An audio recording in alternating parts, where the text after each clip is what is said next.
What is judicial review? The power to declare a law, treaty, international or executive agreement, presidential issuance, ordinance, regulation, and constitution. Lower courts also has this power, kaya meron tayong hierarchy of courts. The regional trial courts are also given the power to strike down mga ordinances. Okay?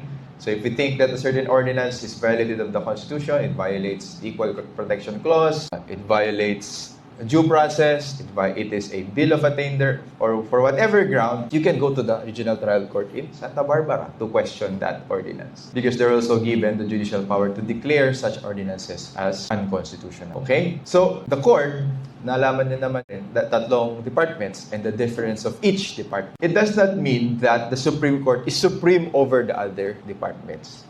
Okay? It's just, if I were to give it an analogy, it's that person whom you ask if something is unconstitutional or not. Hey, the executive did this. Is this constitutional? And he sees if there are enforceable rights, if there is justiciable controversy, it will decide if it's constitutional or not. So, and whatever the Supreme Court says about the Constitution becomes constitutional law. So basically, that's why when we study constitutional law, we don't limit ourselves to what the Constitution says. That's why you have 1,000 cases here.